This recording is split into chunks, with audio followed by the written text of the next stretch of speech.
ప్రస్తుతం మనతో పాటు ఉన్నారు ప్రముఖ జ్యోతిష్యులు వేణుస్వామి గారు. ఇప్పుడు వారితో మాట్లాడి మరిన్ని విషయాలు తెలుసుకుందాం. ముఖ్యంగా మనకెన్నో సందేహాలు ఉంటూ ఉంటాయి, వాటి గురించి అడిగి తెలుసుకునే ప్రయత్నం చేద్దాం. నమస్కారం అండి.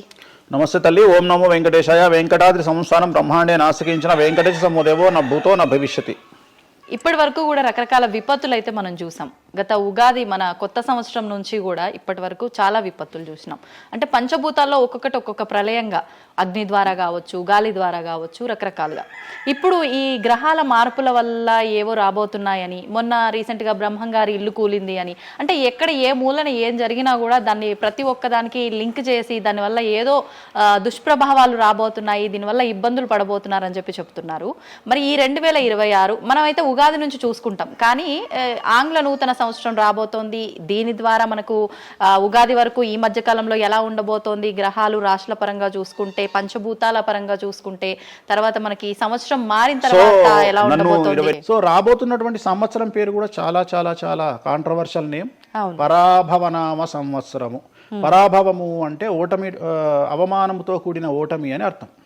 పరాభవము దుర్యోధనుడికి మయసభలో జరిగినది పరాభవము. సో అలాంటి పరాభవము ఎవరికి జరుగుతుంది అంటే, ఎవరి జాతకంలోనైతే ఏలినాటి శని ఉందో, 6వ స్థానంలో శని ఉన్నాడో, 8వ స్థానంలో శని ఉన్నాడో, 12వ స్థానంలో గురువు ఉన్నాడో, వాళ్లకు ఈ సంవత్సరం సంచలనాలు ఉండబోతా ఉన్నాయి. అది మేషరాశి కావచ్చు, మీనరాశి కావచ్చు, సింహరాశి కావచ్చు. సో ఇలాంటి వారికి ఈ సంవత్సరం పెను సంచలనాలు ఉండేటువంటి అవకాశాలు ప్రస్ఫుటంగా కనిపిస్తూ ఉన్నాయి. సో ఇది ఓవరాల్గా సంవత్సర ఫలితము.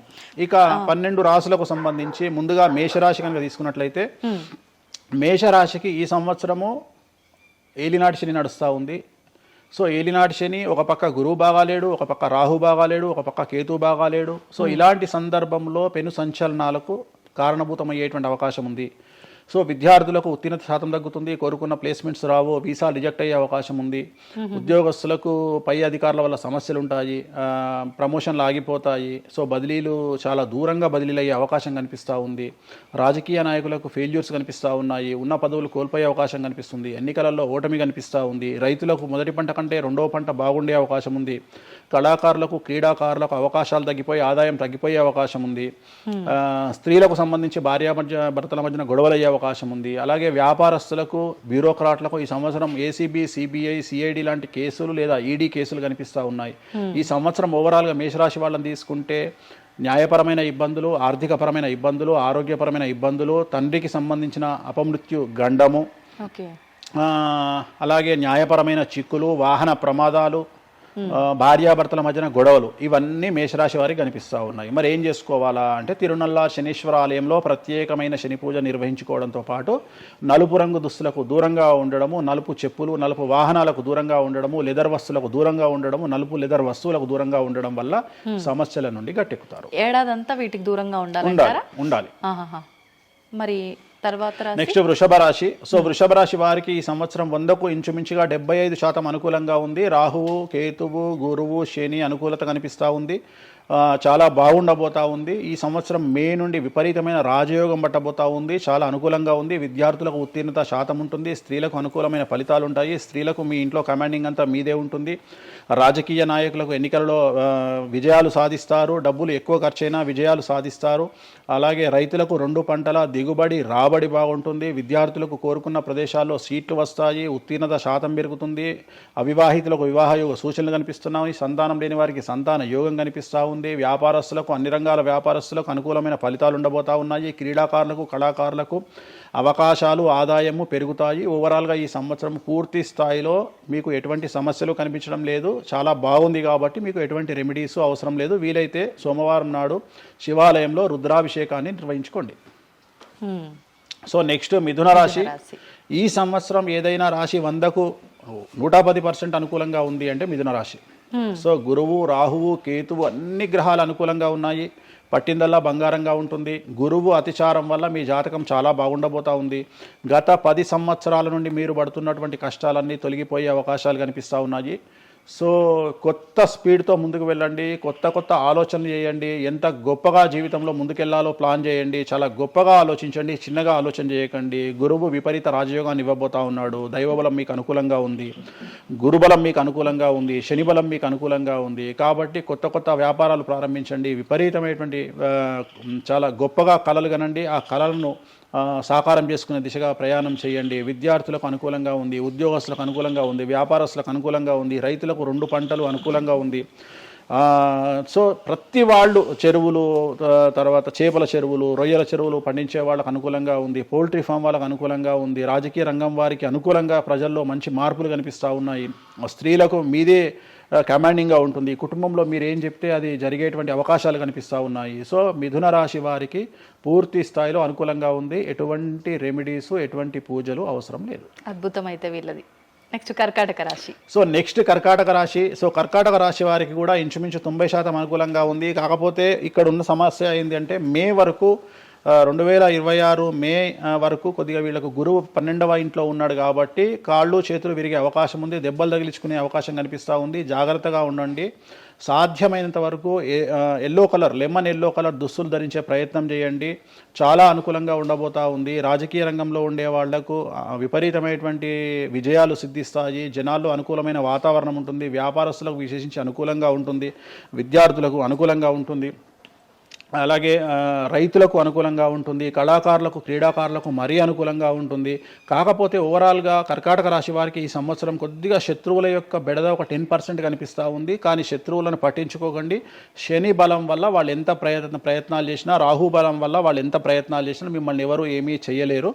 సో మీరు చేయాల్సింది ప్రతి గురువారం నాడు లెమన్ ఎల్లో దుస్తులు ధరించే ప్రయత్నం చేయండి. అలాగే శ్రీకాళహస్తిలో గురు దక్షిణామూర్తి వద్ద గురువారం నాడు గురుహోరలో గురువుకు అంటే దక్షిణామూర్తికి అష్టోత్తర పూజ చేయించుకోండి. అలాగే పసుపు రంగు పువ్వు ఏదైనా ఉంటే అక్కడ నుండి తెచ్చుకొని ఇంట్లో పెట్టుకోండి. మీకు అనుకూలమైన ఫలితాలు ఉంటాయి. అంటే శని వీళ్ళకి ఫేవర్గా ఉన్నాడు అంటే శని వీళ్ళకి చాలా ఫేవర్గా ఉన్నాడు, రాహు ఫేవర్గా ఉన్నాడు, కేతు ఫేవర్గా ఉన్నాడు, మే నుండి గురువు కూడా ఫేవర్గా ఉంటాడు. అది ఉన్న చిన్న చిన్న ఇబ్బందులకు కూడా ఏమైనా దానాలు అలాంటివి అదే మనం చెప్పినందుకు గురువు లెమన్ ఎల్లో కలర్ గురువుకు దక్షిణామూర్తి సరిపోతుంది. ఇంకా అవసరం లేదు, దానాలు అవసరం లేదు. మరి తదుపరి రాశి. సో నెక్స్ట్ సింహరాశి. సింహరాశికి ఈ సంవత్సరం అష్టమ శని నడుస్తూ ఉంది. గురువు వ్యతిరేకమైన ఫలితాలు, రాహు కేతువు చాలా నెగిటివ్గా ఉన్నారు. సో ఇంచుమించుగా 4 గ్రహాలు వ్యతిరేకమైన దిశలో ఉన్నాయి. అష్టమ శని అంటే తల్లికి ఆరోగ్యపరమైన ఇబ్బందులు ఉంటాయి, మానసికమైన ఇబ్బందులు ఉంటాయి, శారీరకమైనటువంటి అనారోగ్య సమస్యలు ఉంటాయి, అలాగే ఆర్థికపరమైన ఇబ్బందులు, న్యాయపరమైన చికాకులు ఉంటాయి. జాగ్రత్తగా ఉండండి. నలుపు రంగు దుస్తులకు దూరంగా ఉండండి. విద్యార్థులకు సమస్యలు, ఉద్యోగస్తులకు సమస్యలు, వ్యాపారస్తులకు సమస్యలు, ఈడీ కేసులు, పోలీస్ కేసులు, బ్యూరోక్రాట్స్కు సిబిఐ కేసులు, రైతులకు పంటల దిగుబడిలో నష్టము, కళాకారులకు, క్రీడాకారులకు వాళ్ళ అవకాశాలను ఇతరులు దక్కించుకునేటువంటి అవకాశం కనిపిస్తూ ఉంది. స్త్రీలకు భార్యాభర్తల మధ్యన గొడవలు. సో ఓవరాల్గా సింహరాశి వారికి ఏ రంగంలో వారైనా సమస్యలు కనిపిస్తూ ఉన్నాయి. అష్టమ శని ప్రభావం కనిపిస్తూ ఉంది కాబట్టి నలుపు రంగు దుస్తులకు దూరంగా ఉండండి. తీరు నల్లార్ శనీశ్వర ఆలయంలో ప్రత్యేకమైన శని పూజను నిర్వహించుకోవడం ద్వారా సమస్యల నుండి గట్టెక్కుతారు. ఓకే. సో నెక్స్ట్ కన్యారాశి. ఈ సంవత్సరం కన్యారాశి వారికి ఇంచుమించు 75% అనుకూలంగా ఉండబోతా ఉంది. శని, అలాగే కుజుడు, రాహువు, కేతువు, గురువు అనుకూలతల వల్ల చాలా చాలా అనుకూలంగా ఉండబోతా ఉంది. ఒకే ఒక్క సమస్య ఈ సంవత్సరం ఉండేది, భార్యాభర్తల మధ్యన ఈగోలు కానీ క్లాషెస్ కానీ వచ్చే అవకాశం ఉంది. సో కాంప్రమైజ్ అవ్వడానికి ప్రయత్నించండి. భార్య దగ్గర భర్త, భర్త దగ్గర భార్య, కాంప్రమైజ్ అవ్వండి. ఈగోలకు పోవద్దు, జెలస్లకు పోవద్దు. ఆర్థికపరమైన అంశాల్లో జాగ్రత్తగా ఉండండి. విద్యార్థులకు అనుకూలత కనిపిస్తూ ఉంది. రాజకీయ నాయకులకు అనుకూలత కనిపిస్తూ ఉంది. వ్యాపారస్తులకు, కళాకారులకు, క్రీడాకారులకు విశేషమైన యోగం లభించబోతూ ఉంది. న్యాయస్థానాల్లో పనిచేసే వాళ్లకు, న్యాయ సంబంధమైన వృత్తిలో ఉండే వాళ్లకు అనుకూలమైన ఫలితాలు ఉండబోతూ ఉన్నాయి. స్త్రీలకు విశేషించి అనుకూలంగా ఉండబోతూ ఉంది. సో ఈ సంవత్సరం కన్యారాశి వారికి పూర్తిగా అనుకూలమైనటువంటి ఫలితాలు కనిపిస్తూ ఉన్నాయి. వీరు చేయాల్సినటువంటి రెమెడీ, సోమవారం నాడు రుద్రాభిషేకాన్ని శివాలయంలో నిర్వహించండి. సమస్యల నుండి గట్టెక్కుతారు. సో నెక్స్ట్ తులారాశి. తులారాశి వారికి 6వ స్థానంలో శని కనిపిస్తూ ఉన్నాడు. కాకపోతే గురువు విపరీత రాజయోగాన్ని ఇవ్వబోతా ఉన్నాడు. వీళ్ళకి గురు బలము మరియు దైవ బలం అనుకూలంగా ఉండడం వల్ల మీ జీవితాన్ని కొత్తగా ప్రొజెక్ట్ చేసుకునేటువంటి అవకాశం మీకు దేవుడు కల్పిస్తూ ఉన్నాడు. ముందుకు వెళ్ళే ప్రయత్నం చేయండి. చాలా కొత్తగా మిమ్మల్ని మీరు ఆవిష్కరించుకునే ప్రయత్నం చేయండి. మిమ్మల్ని మీరు కొత్తగా సమాజానికి చూపించుకోండి. దానివల్ల మీ ఆలోచనలు మార్చుకోండి. చాలా గొప్పగా థింక్ చేయండి. గొప్పగా కలలు కనండి. వాటిని సాకారం చేసుకోండి. గురువు అనుకూలంగా ఉన్నాడు. కాకపోతే కుటుంబంలో పెను సంచలనం జరిగే అవకాశం కనిపిస్తూ ఉంది. 6వ స్థానము భాగ్యానికి మరియు శత్రుత్వానికి కారకుడు కాబట్టి శని వల్ల సంచలనం జరిగే అవకాశం ఉంది. విద్యార్థులు, ఉద్యోగస్తులు, వ్యాపారస్తులు, కళాకారులు, క్రీడాకారులు, రైతులు, అలాగే రాజకీయ నాయకులు ఎవరైనా సరే వాళ్ళ జీవితంలో ఏదో ఒక పెను సంచలనం జరిగే అవకాశం కనిపిస్తూ ఉంది. నలుపు రంగు దుస్తులకు దూరంగా ఉండండి. తిరునల్లార్ శనీశ్వర ఆలయంలో ప్రత్యేకమైన శని పూజ నిర్వహించడం ద్వారా సమస్యల నుండి బయటపడతారు. నెక్స్ట్ వృశ్చిక రాశి వారికి అర్ధాష్టమ శని వెళ్ళిపోయింది. శని గురువులు అనుకూలంగా ఉన్నారు, రాహు కేతువులు అనుకూలంగా ఉన్నారు. కళాకారులు, క్రీడాకారులు, ఉద్యోగస్తులు, విద్యార్థులు, వ్యాపారస్తులు, రైతులు, రాజకీయ నాయకులు, స్త్రీలు, అన్ని రంగాల వారికి పూర్తిగా 100కి 100% అనుకూలంగా ఉన్నటువంటి రాశి వృశ్చిక రాశి. పూర్తి స్థాయిలో విశాఖ 4, అనురాధ 1, 2, 3, 4, జ్యేష్ఠ 1, 2, 3, 4, 9 పాదాల వారికి విశేషించి రాజయోగంగా భావించాల్సి ఉంటుంది. మే వరకు విపరీత రాజయోగం కనిపిస్తూ ఉంది. మే తదుపరి కూడా అనుకూలమైన ఫలితాలను పొందుతారు. కాబట్టి వీరికి ఎటువంటి రెమెడీసు, ఎటువంటి పూజలు అవసరం లేదు. చాలా గొప్పగా కళలు కనండి, మీకు ఉన్నటువంటి కళలను సాకారం చేసుకోండి. మీకు ఎటువంటి రెమెడీస్ కూడా అవసరం లేదు. నెక్స్ట్ ధనుసు రాశి వారికి అర్ధాష్టమ శని నడుస్తూ ఉంది. అర్ధాష్టమ శని అనేటువంటిది డబ్బులను అధికంగా ఇచ్చి ఆ డబ్బుల ద్వారా సమస్యలు తెచ్చేటువంటి ఒక పరిస్థితి. అంటే డబ్బులు లేకపోతేనే సమస్యలు అంటారా? డబ్బులు ఉంటే కూడా సమస్యలు. డబ్బులు ఉన్నప్పుడు వాటిని మనం ఖర్చు చేసే విధానంలో సమస్యలు, వాటిని మనం ఎలా సమాజంలో ఖర్చు పెట్టబోతున్నామనే సమస్యలు ఏర్పడేటువంటి అవకాశం ఉంది. కాబట్టి మీరు ఇన్వెస్ట్మెంట్ చేయడంలో కానీ, అప్పులు ఇవ్వడంలో కానీ, ఎవరికైనా అప్పులు ఇవ్వడంలో కానీ, చిట్టీలు వేయడంలో కానీ, సహాయం చేయబోయేటప్పుడు కానీ జాగ్రత్తలు తీసుకోండి. ఎటువంటి పరిస్థితుల్లోనూ డబ్బులు ఎవరికి ఇవ్వవద్దు. సో ధనుస్సు రాశి వారికి డబ్బు పరంగా సమస్యలు ఏర్పడే అవకాశం ఉంది. రాక డబ్బులు వచ్చినాయి కాబట్టి తీసుకెళ్ళి వేరే వాళ్ళకి ఇచ్చి మోసపోయే అవకాశాలు కనిపిస్తూ ఉన్నాయి. ఈ ఒక్క విషయంలో ధనుసు రాశి వాళ్ళు జాగ్రత్తలు తీసుకుంటే విద్యార్థులకు, ఉద్యోగస్తులకు, కళాకారులకు, క్రీడాకారులకు, రాజకీయ నాయకులకు, స్త్రీలకు, వ్యాపారస్తులకు, రైతులకు, అన్ని రంగాల వారికి ఈ సంవత్సరం అనుకూలంగా ఉంటుంది. ఓన్లీ మీరు చేయాల్సిన రెమెడీ నలుపు రంగు దుస్తులకు దూరంగా ఉండండి. తిరునల్లార్ శనీశ్వర ఆలయంలో ప్రత్యేకమైన శని పూజ నిర్వహించడం ద్వారా సమస్యల నుండి గట్టెక్కుతారు. నెక్స్ట్ మకర రాశి వారికి ఈ సంవత్సరం చాలా అనుకూలంగా ఉంది. ఈ సంవత్సరం అండర్లైన్ చేయాల్సిన విషయం ఏమిటంటే మకర రాశి వారికి భార్యాభర్తల మధ్యన గ్యాప్ ఏర్పడేటువంటి అవకాశం ఉంది. గొడవలు వచ్చే అవకాశం ఉంది. ఈగోస్ వల్ల కానీ వేటి వల్ల అయినా సమస్యలు వచ్చే అవకాశం ఉంది. అది కాకుండా విద్యార్థులకు అనుకూలతలు ఉంటాయి, ఉద్యోగస్తులకు అనుకూలతలు ఉంటాయి, రైతులకు 2 పంటల దిగుబడి రాబడి ఉంటుంది. అలాగే రాజకీయ నాయకులకు సమాజంలో మంచి పేరు ప్రఖ్యాతులతో పాటు పదవులు సిద్ధిస్తాయి. రైతులకు 2 పంటల దిగుబడి రాబడి ఉంటుంది. వ్యాపారస్తులకు రూపాయికి 100 రూపాయల లాభం ఉంటుంది. స్త్రీలకు కోరుకున్నటువంటి ఫలితాలు ఉంటాయి. అన్ని రంగాల వారికి అనుకూలమైన ఫలితాలు మకర రాశి వారికి ఉండబోతా ఉన్నాయి. వీరు సోమవారం నాడు శివాలయంలో రుద్రాభిషేకం నిర్వహించుకున్నట్లయితే సమస్యల నుండి గట్టెక్కుతారు. సో నెక్స్ట్ కుంభరాశి వారికి ఏలినాటి శని చివరి అంకంలో ఉంది. చాలా సమస్యలు కనిపించబోతా ఉన్నాయి. కుటుంబంలో ఎవరిని తీసుకున్నా విద్యార్థులు, ఉద్యోగస్తులు, వ్యాపారస్తులు, కళాకారులు, క్రీడాకారులు, రాజకీయ నాయకులు, స్త్రీలు, ఉద్యోగస్తులు, బ్యూరోక్రాట్లు అందరికీ సమస్యలు ఉన్నాయి. వాహన ప్రమాదాలు, పోలీస్ కేసులు, కోర్టు కేసులు, ఆరోగ్యపరమైన ఇబ్బందులు, మానసికమైన ఇబ్బందులు, స్త్రీలకైతే థైరాయిడ్ సమస్యలు, పీసీఓడి సమస్యలు, గర్భసంచికి సంబంధించిన సమస్యలు, మానసికమైన ఇబ్బందులు బాధించే అవకాశం కనిపిస్తూ ఉంది. జాగ్రత్తగా ఉండండి. నలుపు రంగు దుస్తులకు దూరంగా ఉండండి. శనివార నియమాన్ని పాటించండి. సప్త శనివార వ్రతాన్ని పాటించండి. సప్త శనివార వ్రతం అంటే శనివారం నాడు శ్రీ వెంకటేశ్వర స్వామి వారికి సంబంధించినటువంటి వ్రతము. ఇది పుస్తకం మీకు మార్కెట్లో దొరుకుతుంది. తీసుకొచ్చుకొని 7 వారాల పాటు 7 శనివారాల పాటు చేయండి.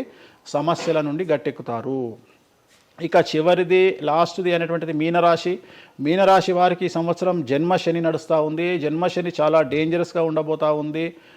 ఏ రంగంలో ఉండే వారికైనా ఈ సంవత్సరం సమస్యలు తప్పవు.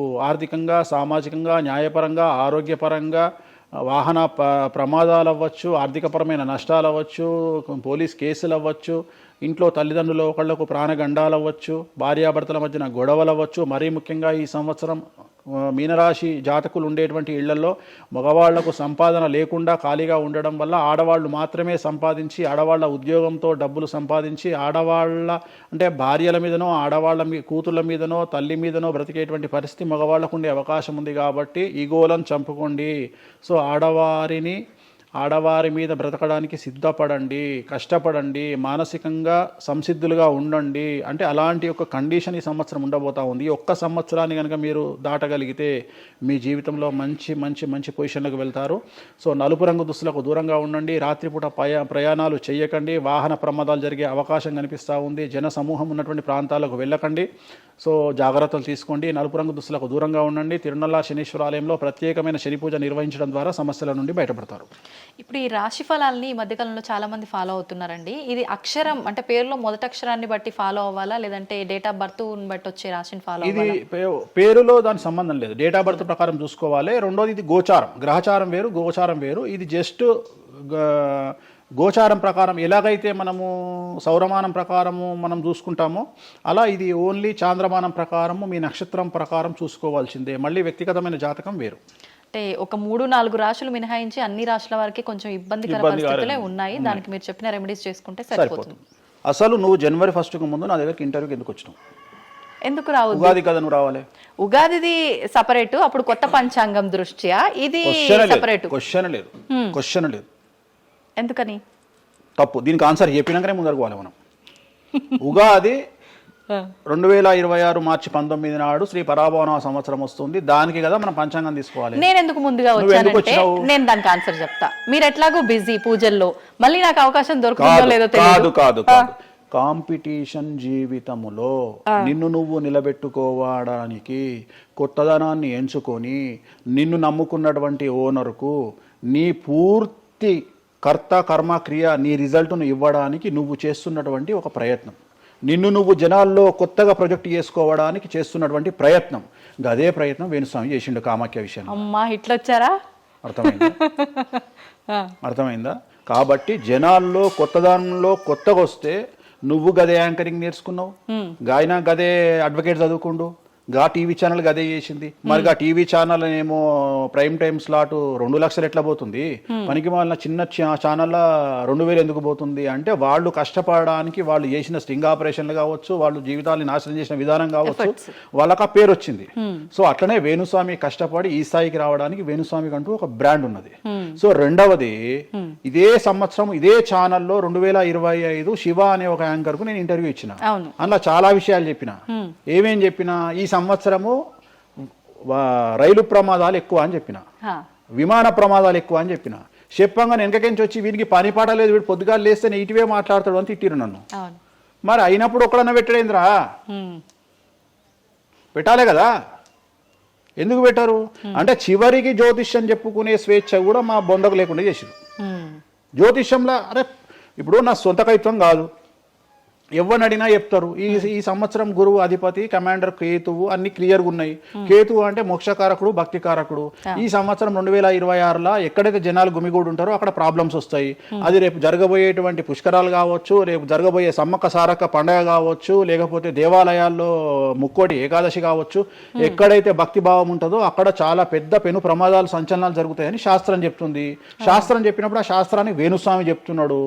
దీన్ని కూడా తప్పు తీసుకుపోయి వేణుస్వామి ఏలినాడు శని నడుస్తుంది మేషరాశికి, మేషరాశి బాగుండదు అని చెప్పాలి కానీ మేషరాశి సూపర్ స్టార్లు అవుతారని నేనెందుకు చెప్తా అంటే, ఒక చూసిన వేణుస్వామి మన ఒక ఆమె నేను మీనరాశి బాగాలేదంటే మీనరాశికి బాగాలేదని చెప్తున్నా వేణుస్వామి ఎట్టడే ఎప్పుడు వేణుస్వామి అని ఇట్లా ఊతుంది, ఇట్లనే ఊతుంది ఆమె, ఇట్లనే అంటుంది వేణుస్వామి చెప్పిండు అని తిట్టింది. నువ్వు నమ్మవమ్మా, ఆమె అమెరికా నుండి పంచుప్రభాకర్ అని ఒక ఆయన ఉంటాడు, ఆయన తిట్టిండమ్మా ఆ బూతులు భగవంతా నేనైతే తెల్లారి చచ్చిపోతుండే. అంటే వాళ్ళిద్దరికి ఫైటింగ్ జరిగి గదే మీనరాశి అని చెప్తున్నాను నేను. ఆమె మీనరాశి అంట, గదే మీనరాశి అంటున్నాను నేను. అంటే నేను చెప్పేది అదే. నేను చెప్పేది ఫస్ట్ శనీశ్వరుడు కాదు, శనేశ్వరుడు. శనీశ్వరుడు అని ఎందుకు వచ్చింది అంటే, ఒకరోజు శని శంకరుడు ఇద్దరు కలిసినప్పుడు శంకరుడు శనిని అడుగుతాడు, ఏందా నేను చూస్తే పెద్ద అందరు భయపడుతున్నారు, చాలా పెద్ద పెద్ద వాళ్ళు భయపడుతున్నారు, నువ్వు తోపు తురుమట కదా అంటాడు. అంటే నేను తోపు తురుమా కాదా, రేపు చెప్తా నీ సంగతి అంటాడు. ఎవరు శని ఈశ్వరుని అంటాడు. అంటే ఏంది అంటే, రేపు నీ టైం వచ్చింది నీ సంగతి ఏందో చెప్తా అంటాడు. అంటే తెల్లవారి పొద్దున సూర్యోదయానికి శంకరుడు పోయి ఒక చెట్టు తొర్రలో దాచుకొని సాయంత్రం సూర్యాస్తమయం వరకు చెట్టు తొర్రలోనే ఉంటాడు. ఉండి బయటకు వస్తాడు. బయటకు వచ్చిన తర్వాత శని ఎదురుపడితే నన్నేమో చేస్తా అన్నావు కదా, ఏం చేసినావు అంటాడు. అంటే నువ్వు లయకారకుడివి, ప్రపంచాన్ని శాసిస్తావు, ముల్లోకాలను శాసిస్తావు, అట్లాంటి నిన్ను తీసుకుపోయి సూర్యోదయం నుండి సూర్యాస్తమయం దానిక చెట్టు త్వరలో దాచిపెట్టిన ఇంతకంటే నేను చేసేదే ఉంది అంటాడు. ఆట మొదలు పెట్టేశాడు అక్కడ ఆల్రెడీ. అప్పటి నుండి ఆయనకు శనీశ్వరుడు అని పేరు వచ్చింది. Okay okay. సో ఇది జరిగింది శంకరుడికి కూడా జరిగింది, రాముడికి కూడా జరిగింది. సో ఏలినాటి శని పీరియడ్లో, షష్టమ శని పీరియడ్లో బాధలు పడేటువంటి పరిస్థితి ప్రతి ఒక్కళ్ళకు ఉంటుంది. రెండవసారి ఏలినాటి శనిలో మరీ దరిద్రంగా ఉంటుంది. కలియుగంలో దాని తీవ్రత చాలా